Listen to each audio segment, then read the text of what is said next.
itu karena Tuhan itu sedang mendesain dan merancang hidup kita. Dia membentuk kita untuk sebuah maksud. Nah, kalau kita mengerti bahwa hidup kita ini ada di dalam rencana Tuhan, di dalam maksud targetnya Tuhan, maka kita fokus hidup kita itu bukan cuma sekedar bagaimana kita bisa menyelesaikan masalah kita, tapi bagaimana kita bisa menemukan apa yang menjadi rencana Tuhan dalam hidup kita. Nah, untuk menemukan rencana Tuhan dalam hidup kita memang tidak mudah, saudara ya. Butuh fighting spirit, saudara. Butuh daya juang.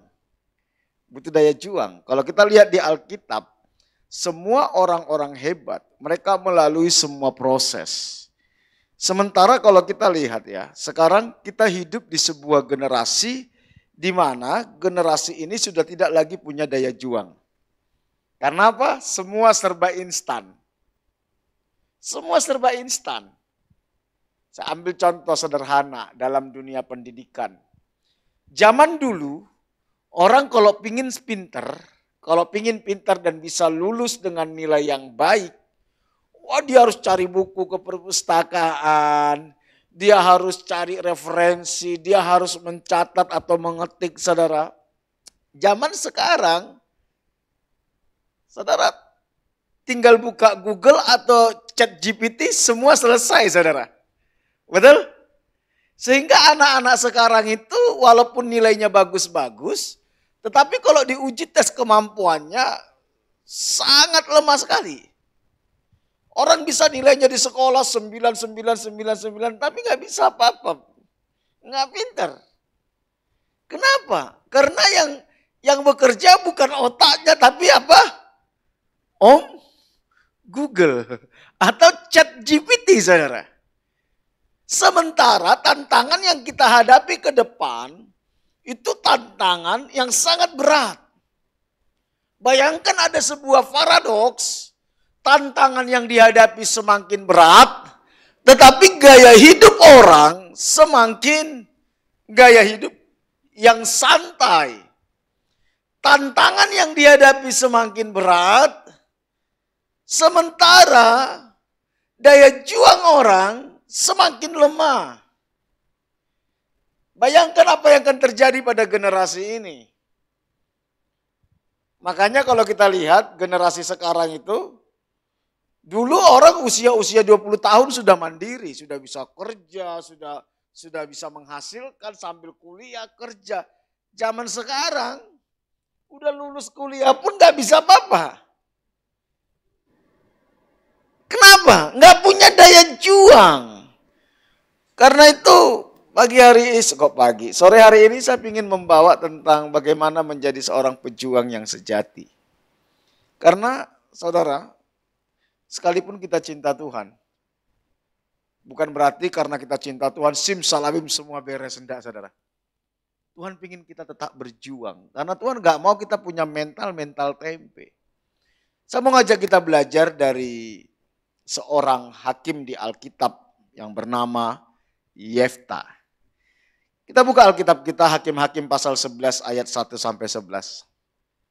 Hakim-Hakim pasal 11 ayat 1 sampai 11. Waduh, kecil sekali ya. Saya akan bacakan ayat 1, saudara baca ayat 2. Setuju ya? Supaya enggak ngantuk.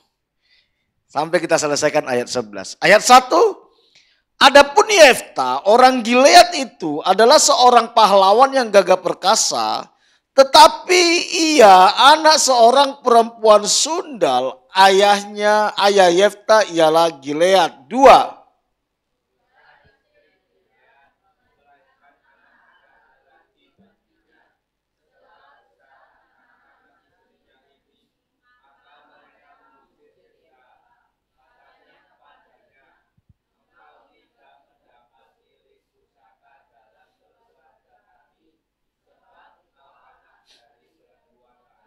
Ayat 3, maka larilah Yefta dari saudara-saudaranya itu dan diam di tanah Tob. Di sana berkumpullah kepadanya petualang-petualang yang pergi merampok bersama-sama dengan dia. 4.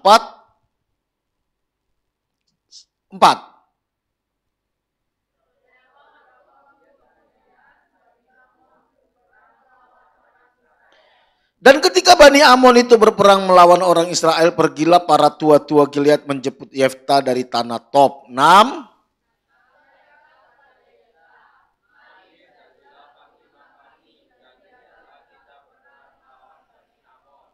Tetapi kata Yefta kepada para tua-tua Gilead itu, bukankah kamu sendiri membenci aku dan mengusir aku dari keluargaku? Mengapa kamu datang sekarang kepadaku pada waktu kamu terdesak? 8.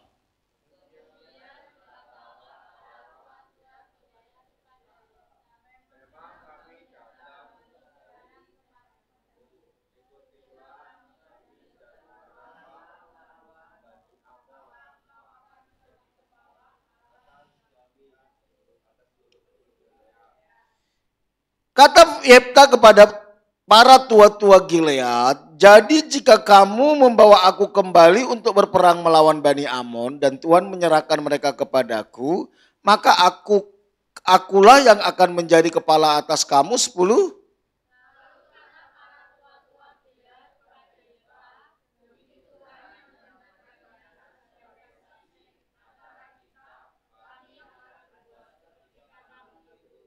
Maka kata Yefta, maka Yefta ikut dengan para tua-tua Gilead, lalu bangsa itu berangkat mengangkat dia menjadi kepala dan panglima mereka. Tetapi Yefta membawa seluruh perkaranya itu di hadapan Tuhan di Mispa. Next. Saudara, next. Apa yang membedakan antara pejuang dan pecundang? Apa yang membedakan antara pejuang dan pecundang? Kita ini mau menjadi pejuang atau pecundang itu keputusan kita. Tentu pejuang itu dia tidak pernah menyerah dengan keadaan. Sementara pecundang dia pasrah dengan keadaan. Pejuang itu dia tidak berusaha untuk menyalahkan orang lain atas nasib yang menimpa dirinya. Tetapi pecundang dia selalu menyalahkan keadaan, menyalahkan orang lain. Ada sebuah tulisan yang mengatakan seperti ini dari Carlos Castanode. Kita memilih apakah menjadi pejuang atau menjadi biasa. Jadi saudara, kita ini mau menjadi orang hebat atau tidak itu pilihan. Kekristenan tidak mengenal yang namanya takdir. Kitalah yang menentukan takdir kita. Makanya selalu saya katakan kepada anak-anak muda di tempat kita gini. Sekarang ini ya, kalian ini terkesan semua sama. Yang SMP sama SMA itu kelihatan sama. Karena mungkin latar belakangnya sama. Latar belakang keluarganya juga nggak jauh beda. Status sosialnya nggak jauh beda. Tapi ketika suatu saat kalian ketemu 20 tahun kemudian, kalian bisa berbeda jauh loh. Bisa berbeda. Yang membedakan apa? Proses yang kalian lalui sampai 20 tahun ke depan. Keputusan-keputusan yang kita ambil, respon-respon yang kita ambil. Saya punya teman waktu SMA. Kebetulan dia anak polisi. Anak polisi. Beberapa waktu yang lalu komunikasi dengan saya, saudara. Memang dulu dia nakal. Sampai sekarang dia belum berani nikah. Kenapa kamu belum berani nikah? Saya bilang. Gimana mau menikah? Kerjaanku aja nggak jelas. Dan kalau dia ingin ketemu sama teman-teman SMA dulu nggak berani, saudara. Nggak berani. Takut, sungkan, malu. Kenapa? Karena teman-teman yang lain sudah ada yang jadi direktur, ya sudah ada yang jadi manajer, sudah ada yang jadi pengusaha, sudah ada yang menjadi kapolres. Yang membedakan di mana? Perjalanan hidup yang dilalui 25 tahun. Kami lulus 25 tahun yang lalu, 26 tahun yang lalu. Dulu kita Kita bisa kumpul bersama, tertawa bersama, bermain bersama, tapi 20 tahun kemudian kita gak berani ketemu. Kenapa? Pilihan-pilihan kita. Kemenangan disediakan bagi mereka yang bersedia membayar harganya. Kata Sun Tzu, ahli perang dari Jepang. Kemenangan itu hanya disediakan bagi mereka yang bersedia membayar harga. Hari-hari ini generasi yang paling banyak itu generasi mager. Tahu ya generasi mager ya? Malas gerak. Hidup, tidur cuma dilihat handphone, lihat TikTok, lihat apa namanya itu, IG, lihat Facebook. Bisa berjam-jam padahal itu tidak mengubahkan apa-apa. Tidak ada harga yang dia bayar untuk mencapai masa depan. Coba toel kiri kanan bilang, bro jangan jadi generasi mager, bilang. Jangan mager, bilang. Saudara, coba saudara pikirkan ini ya. Setiap perjuangan besar harus belajar untuk bertahan dan mengatasi kesulitan hidup. Hidup ini perjuangan, saudara. Siapa di sini yang sudah SMA? Oke, hampir semua SMA. SMP? Yang kuliah? Ada yang kuliah, ada yang SMA. Saudara, coba pikirkan perjuangan apa yang sedang kau perjuangkan dalam hidupmu. Apa yang sedang kau perjuangkan dalam hidupmu dan apa yang kau bayar untuk mencapai itu, saudara. Apa yang sedang kau bayar?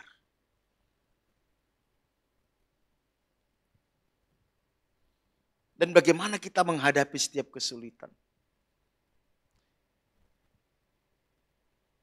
Jika kamu tidak berjuang untuk apa yang kamu inginkan, jangan menangis untuk apa yang tidak kamu dapatkan, saudara.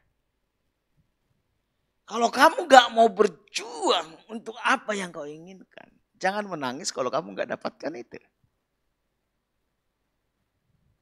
Jangan menangis. Saudara, mari. Hidup ini perjuangan. Coba saudara pikirkan. Perjuangan apa yang sudah saya lakukan. Saya punya satu jemaat, saudara. Jemaat ini saya kenal dia dari SD. Dia anak orang miskin. Anak orang miskin.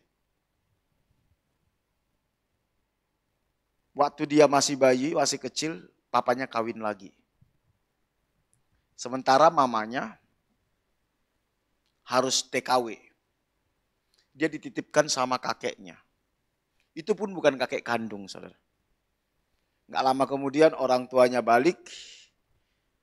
Dan anak ini bertumbuh dalam kondisi kemiskinannya. Saya kenal dia waktu dia kelas 5 SD. Dan kita berusaha membantu dia. Mamanya ini cuman kerja aja tuh jualan nasi kucing, saudara. Tahu ya nasi kucing ya? Nah, nasi kucing. Bayangkan berapalah untungnya itu. Dia titipkan ke warung-warung. Dan pagi itu dia kalau pingin dapat jajan dari sekolah, dia jam 5:30 harus ngantar nasi kucing dulu ke warung, dia tunggu. Yang laku pertama, itulah dia bawa untuk uang jajan dia. Jadi kalau sampai 6:30, belum ada yang laku, berarti dia ke sekolah tanpa uang jajan. Dia berjuang. Tapi saudara tahu, di tengah-tengah perjuangan itu dia tidak menyerah, saudara. Pulang sekolah dia belajar sungguh-sungguh, Lulus SD dia juara 1. Masuk dia SMP favorit. Perjuangan orang tuanya sama. Pertarungannya sama. Tapi dia nggak fokus di situ, saudara. Nggak fokus. Dia belajar, dia berjuang, dia belajar, dia berjuang. Di SMP pun dia juara 1. Walaupun keluarganya miskin. Lulus SMP, kita tawarin dia mau SMA atau SMK. Saya arahkan ke SMA. Tapi akhirnya dia masuk SMK. Di SMK pun dia terus berjuang. Tidak pernah les. Dari mana les? Gak punya uang. Untuk hidup aja makan sehari-hari aja susah. Begitu dia mau lulus SMK, saudara. Apa yang dia lakukan? Dia berdoa sungguh-sungguh. Dengan perjuangan seperti itu, dia rajin pelayanan, dia rajin image, dia rajin melakukan yang terbaik untuk Tuhan. Doa datang, pelayanan pemuda aktif, di gereja dia setelah SMA dia singer, aktif lah. Sekalipun kondisinya sangat miskin dan sangat memprihatinkan. Sebelum lulus SMA, dia coba tes beasiswa BCA. Saudara pernah dengar beasiswa BCA? PPA BCA, tahu ya? Dan puji Tuhan, dari Tulung Agung saat itu yang keterima cuma ada 2. Dan dia salah satunya. Dan saudara tahu, begitu dia keterima beasiswa BCA, dia langsung dapat gaji UMR Jakarta. Sekitar 4 juta. Anak umur 18 tahun gaji 4 juta. Sambil kuliah.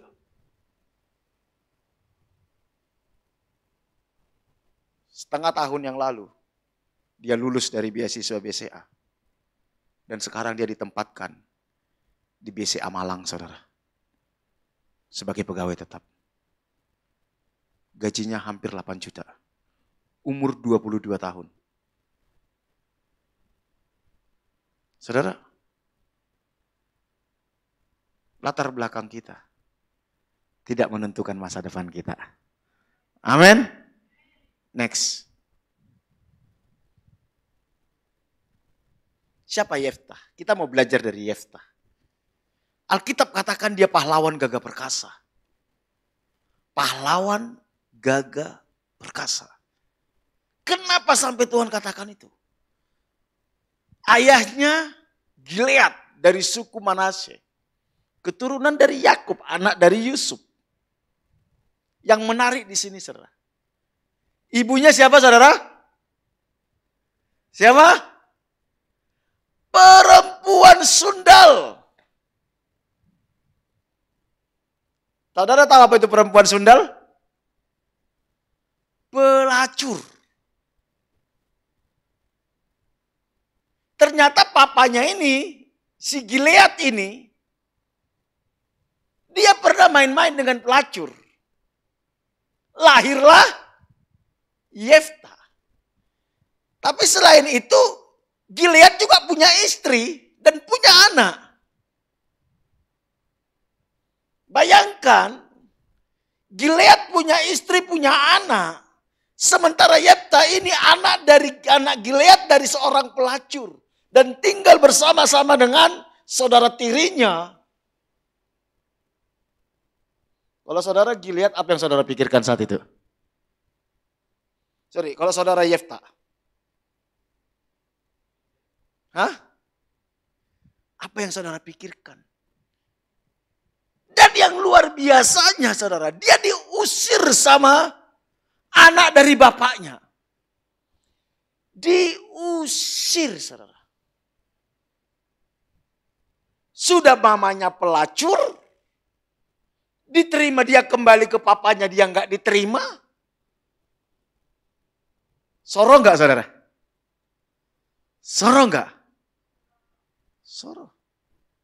Tapi Alkitab katakan gini, dia pahlawan yang gagah perkasa. Wow. Kenapa sampai Tuhan memperhitungkan Gilead? Memperhitungkan Yeftah. Next. Saudara perhatikan ini baik-baik. Yeftah tidak mengizinkan masa lalunya membelenggu hidupnya. Sehingga dia tidak bisa melihat masa depan. Yeftah fokus kepada rencana Tuhan dalam hidupnya.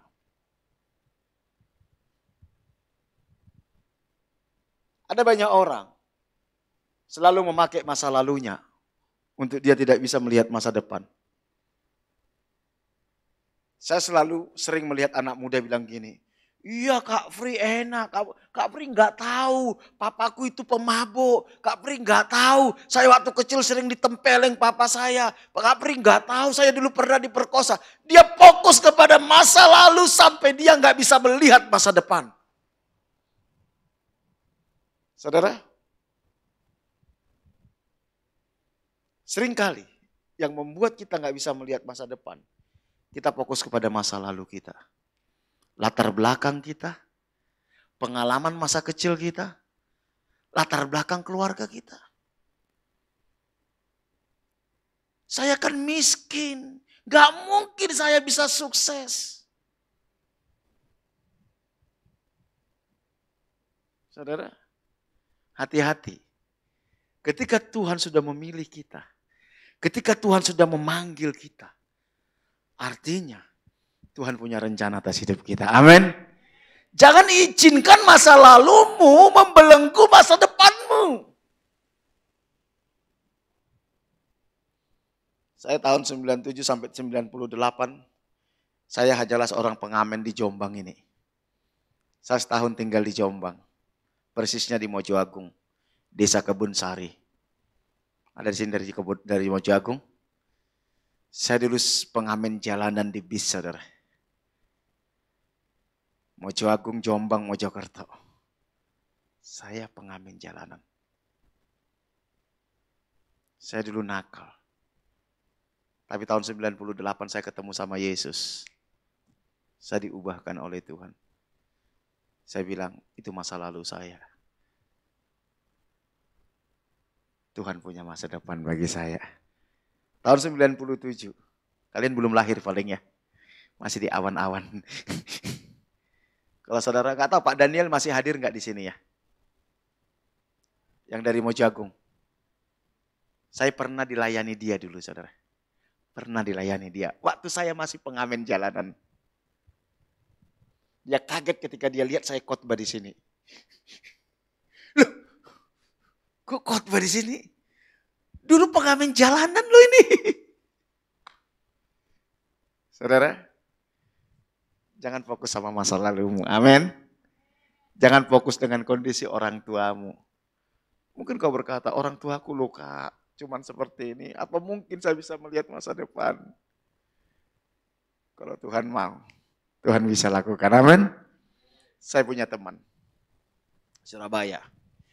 Saat itu kondisi orang tuanya lagi kolaps, saudara. Kolaps betul. Dia bilang gini, makan 2 kali sehari aja itu mujizat bagi kami, dia bilang. Tapi anaknya ini punya daya juang, saudara. Orang tuanya nggak mampu ngelesin dia. Tiap hari sampai jam 3 pagi dia bilang, saya belajar bahasa Inggris, bahasa Mandarin, bahasa Korea dari YouTube. Dia belajar. Lulus SMA dia sempat nganggur. Begitu lulus SMA dia bilang gini sama papanya, saya mau ke Kanada, dia bilang. Pokoknya papa antar saya biaya sampai ke Kanada, papa siapin biayanya, sampai di sana saya berjuang, dia bilang. Saya kebetulan kenal dekat. Papanya jual mobilnya saudara. Dijual mobilnya, ke saya dijual mobilnya saat itu. Mobil Taruna. Untuk memberangkatkan anaknya supaya ongkos ke Kanada. Sampai di Kanada saudara, anaknya ini kuliah. Berjuang, pagi dia kuliah, sore dia bekerja, pagi dia kuliah, sore dia bekerja. Itu pun uang kerjanya nggak cukup untuk bayar kuliah. Hanya untuk makan nggak cukup saudara. Apa yang dilakukan? Di Kanada itu saudara, asal kita mau mengaku sebagai orang miskin, setiap hari negara siapin jatah makan. Tapi harus antri saudara. Kayak hamburger itu disiapin saudara. Setiap hari dia bilang. Jadi anaknya ini tiap hari ya ngantri jatah orang miskin itu. Demi bisa kuliah. Dan saudara tahu. Sekarang anaknya itu sudah kerja di sana di Kanada saudara. Dengan gaji 1 bulan bisa di atas 100 juta. Saudara bayangkan. Kalau dia kondisi orang tuanya, dia bisa bilang gini, ya udahlah ya kawin aja, dia perempuan kebetulan. Ya udahlah yang penting cari cowok yang kaya kawin. Bisa gak saudara? Bisa. Tapi dia gak lakukan itu. Saudara, mari temukan rencana Tuhan dalam hidupmu. Miliki fighting spirit. Yefta tidak izinkan masa lalunya membelenggu masa depannya. Ada beberapa hal yang bisa kita pelajari dari Yefta. Next. Yang pertama saudara. Yefta memiliki kualitas unggul. Dikatakan gini.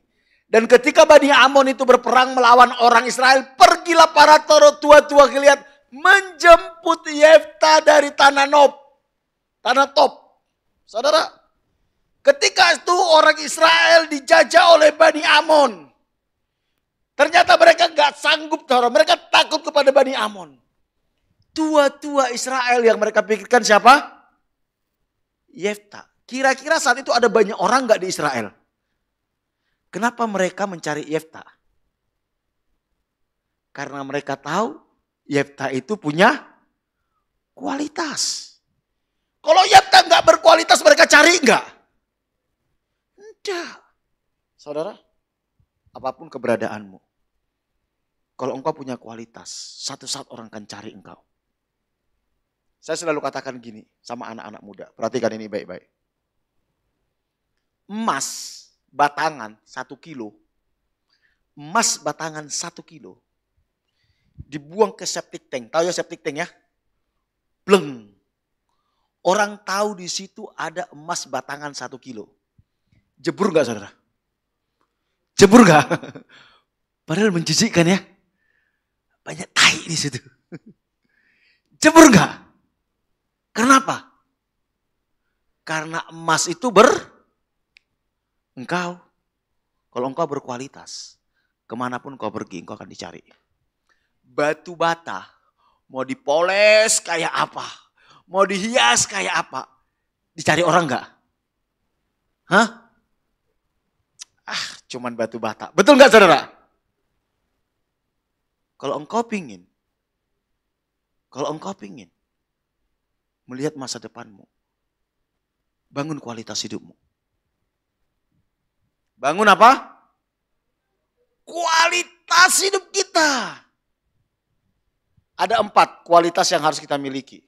Perhatikan ini baik-baik. Khusus yang kau yang masih muda. Kau punya kesempatan membangun ini. Yang pertama adalah spiritualitas. Kualitas rohanimu bangun. Komitmenmu setiap hari baca Alkitab, doa, nyembah Tuhan, pelayanan, hidup benar, hidup kudus. Itu kualitas. Jangan main-main dengan itu. Kalau engkau komitmen konsisten tiap hari, bangun pagi, doa, nyembah Tuhan, baca Alkitab, ada kesempatan pelayanan. Bangun.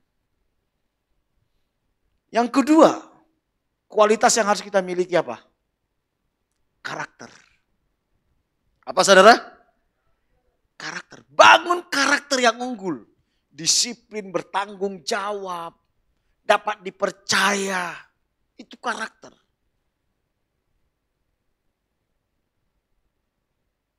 Engkau punya kualitas. Engkau punya kehebatan seperti apapun. Kalau engkau nggak punya karakter, nggak dipakai. Karakter itu penting. John Maxwell bilang gini. Kemampuan, skill, karisma itu membuat kita cepat naik ke puncak. Tapi hanya karakterlah yang membuat kita tetap bertahan di puncak. Karakter. Sehebat apapun kita, kalau kita nggak punya karakter, kita akan jatuh. Yang ketiga, kualitas yang harus kita miliki apa? Knowledge, pengetahuan. Pengetahuan. Belajar sungguh-sungguh. Saya percaya saudara, zaman sekarang ini tidak ada alasan orang bodoh. Satu-satunya yang membuat orang bodoh itu karena malas. Apa? Malas. Saudara, selama engkau punya handphone, pengetahuan apa bisa kau dapatkan? Betul nggak? Apa saja, tinggal klik di Om Google, ChatGPT, semua ada. Belajar. Jangan habiskan waktu hanya melihat TikTok yang gak jelas. Isi pikiran kita dengan pengetahuan-pengetahuan, sebanyak mungkin pengetahuan. Saya punya jemaat. Jemaat saya ini, dia sadar kemampuannya itu sangat lemah. SD dia nggak naik kelas 3 kali. SMP nggak naik kelas 2 kali. SMA kelas 1 dia, mau naik kelas 2 nggak naik kelas, akhirnya dia putus sekolah. Dia nggak mau sekolah lagi, rapotnya dia bakar. Di umur 25 tahun ketemu dengan saya. Saya bilang sama dia, kamu cari Tuhan sungguh-sungguh, temukan potensimu di dalam Tuhan, belajar setiap hari, saya bilang. Dia lakukan, saudara. Saudara tahu? Ternyata dia belajar dari YouTube, dia belajar dari YouTube. Sampai suatu saat dia dipercaya bosnya untuk ngebangun pabrik. Dan sekarang dia dipercaya memegang pabrik plastik, saudara. Cuman lulusan SMP. Mesin-mesin sebesar apapun dia bisa kuasai. Dari mana kamu tahu? Saya bilang, dari YouTube. Loh, kamu kan gak ngerti bahasa Inggris. Ya feeling-feeling aja katanya. Buktinya pabrik itu sekarang dipegang dia. Tingkatkan knowledge-mu. Yang ketiga, yang keempat. Kualitas apa yang harus kita miliki? Human relation. Bagaimana berhubungan dengan orang. Bagaimana menghargai orang. Bagaimana memperlakukan orang. Karena bagaimanapun orang sukses itu. Karena dia bisa menjalin hubungan dengan orang lain. Betul? Bisa bekerja sama dengan orang lain. Jadi kenapa Yefta ini menjadi orang hebat? Menjadi pahlawan yang gagah perkasa. Karena dia memiliki kualitas unggul. Kalau engkau ingin melihat masa depan. Bangun kualitas hidup kita. Spiritual, karakter, knowledge, sama skill, human relation. Bangun itu. Yang kedua, apa yang bisa kita pelajari dari Yefta? Yefta tidak mengizinkan dirinya dibelenggu oleh kekecewaan. Saudara coba perhatikan ini, coba perhatikan. Yefta ini anak dari Gilead, dari seorang perempuan sundal. Oke? Satu saat dia diusir sama saudara-saudaranya. Diusir oleh saudara-saudaranya. Diusir oleh keluarganya. Ketika orang Israel menghadapi masalah, malah mereka minta tolong Yefta untuk menyelamatkan mereka. Kalau saudara sebagai Yefta, saudara mau nggak? Hah? Mau nggak? Saudara dia sudah diusir sama, saudara punya adik atau kakak 5 atau 4 gitu ya. Saudara diusir. Satu saat keluargamu ini punya masalah. Mereka datang minta tolong dong kami. Saudara mau menolong nggak? Tapi Yefta mau menolong. Dia tidak mau kecewa sama keluarganya. Artinya apa? Yefta ini percaya Tuhan yang mengatur hidupnya. Makanya kalau saudara baca tadi di ayat 11 dikatakan Yefta itu apa? Memperkarakannya di hadapan Tuhan. Dia bawa perkara itu di hadapan Tuhan. Dia tidak mau dibelenggu kekecewaan. Ketika engkau kecewa atas perlakuan orang lain, itu akan membelenggu hidup kita, membuat kita lemah, membuat kita gak bisa lagi melihat potensi hidup kita. Berapa banyak anak-anak muda rusak karena kecewa sama papanya? Berapa banyak anak-anak muda berantakan karena kecewa sama mamanya? Berapa banyak anak-anak muda akhirnya jatuh ke dalam seks bebas, narkoba karena kecewa sama keluarga? Saya rusak karena kecewa dulu sama keluarga. Tapi ketika saya belajar mengampuni keluarga saya, Tuhan pulihkan saya. Baru saya bisa melihat masa depan. Jangan izinkan kekecewaan terhadap keluarga merusak hidup kita, saudara. Yang terakhir. Next. Jika kamu seorang pejuang sejati, kata Andrew Whitbread, persaingan tidak membuatmu takut, itu membuatmu lebih baik. Next. Yang terakhir, saudara. Apa yang kita bisa pelajari dari Yeftah? Yeftah berjuang untuk mendapatkan janji Tuhan. Dia tidak malas, saudara. Dia bilang gini, dia buat perjanjian kepada orang yang para tua-tua. Kalau saya ikut kamu, saya akan jadi pemimpin, betul? Betul. Dia rebut itu, saudara. Dia rebut dengan apa? Mengalahkan Bani Amon. Mengalahkan Bani Amon. Jangan malas, saudara.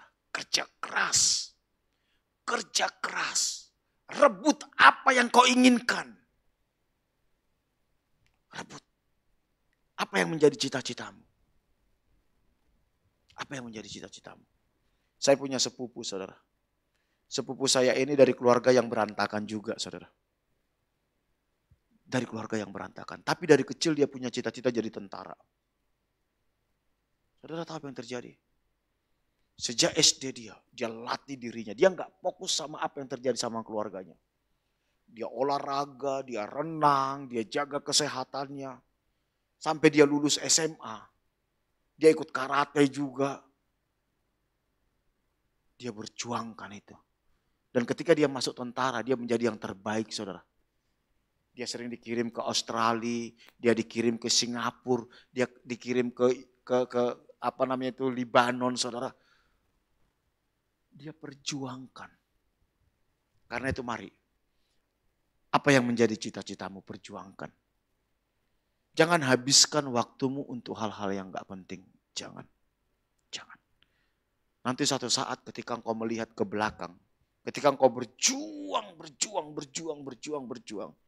Ketika engkau menoleh ke belakang, engkau akan bangga dengan dirimu. Engkau akan bangga melihat perjuangan itu.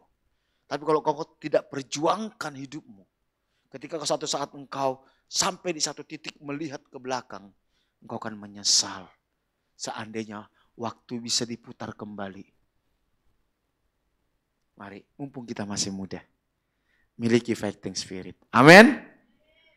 Mari kita bangkit berdiri yuk. Pemain musik maju yuk. Ada satu lagu yang saya sangat suka, saudara. Tuhan, inilah hidupku. Tahu lagunya deh? Tolong saya dibantu, Yohana. Ku serahkan padamu.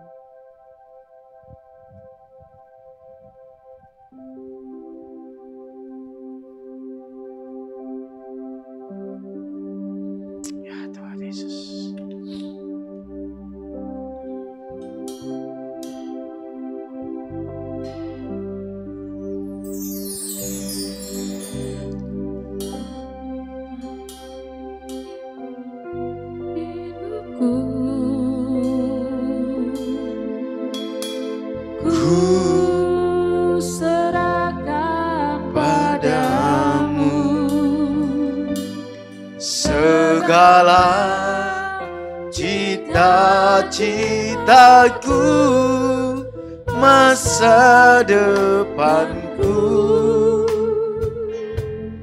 menjadi milikmu. Jadikan kami terangmu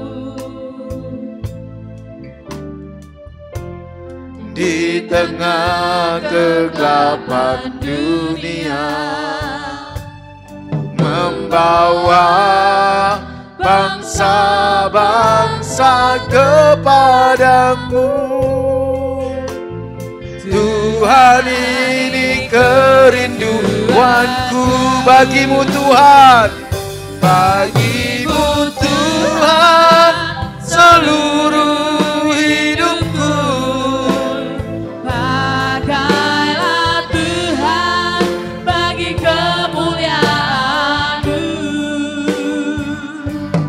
Genapi seluruh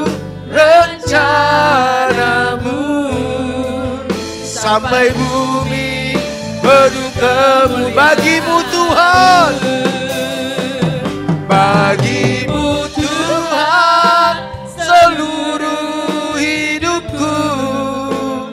Pakailah Tuhan bagi kemuliaan-Mu. Genapi seluruh rencana-Mu. Sampai bumi penuh kemuliaan-Mu. Sampai bumi penuh kemuliaan. Sampai bumi penuh kemuliaan.